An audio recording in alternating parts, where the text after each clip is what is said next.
திருச்செந்தூர் சுப்பிரமணிய சுவாமி கோயிலில் சட்டவிரோத தரிசன டிக்கெட் விற்பனையை தடுக்க நடவடிக்கை எடுக்கப்பட்டிருக்கிறது. அண்மை செய்தியை பார்க்கிறோம்.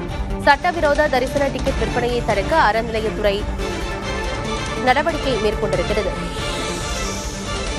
திருச்செந்தூர் சுப்பிரமணிய சுவாமி கோயிலில் சட்டவிரோத தரிசன டிக்கெட் விற்பனையை தடுக்க நடவடிக்கை எடுக்கப்பட்டிருக்கிறது. சட்டவிரோத தரிசன டிக்கெட் விற்பனையை தடுக்க அறநிலையத்துறை, காவல்துறை இணைந்து செயல்பட வேண்டும் என்றும் கூறப்பட்டிருக்கிறது. சம்பந்தப்பட்ட நபர்கள் மீது குற்றவியல் நடவடிக்கை எடுக்க உயர்நீதிமன்ற மதுரை கிளை உத்தரவை பிறப்பித்திருக்கிறது.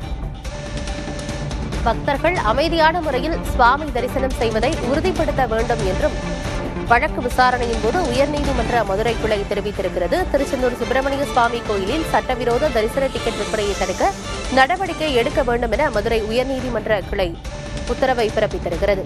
அறநிலையத்துறை, காவல்துறை இணைந்து செயல்பட வேண்டும் என்றும் சம்பந்தப்பட்ட நபர்கள் மீது குற்றவியல் நடவடிக்கை எடுக்கவும் உயர்நீதிமன்ற மதுரை கிளை ஆணையிட்டிருக்கிறது. மேலும் பக்தர்கள் அமைதியான முறையில் சுவாமி தரிசனம் செய்வதை உறுதிப்படுத்த வேண்டும் எனவும் உயர்நீதிமன்ற கிளை கூறியிருக்கிறது.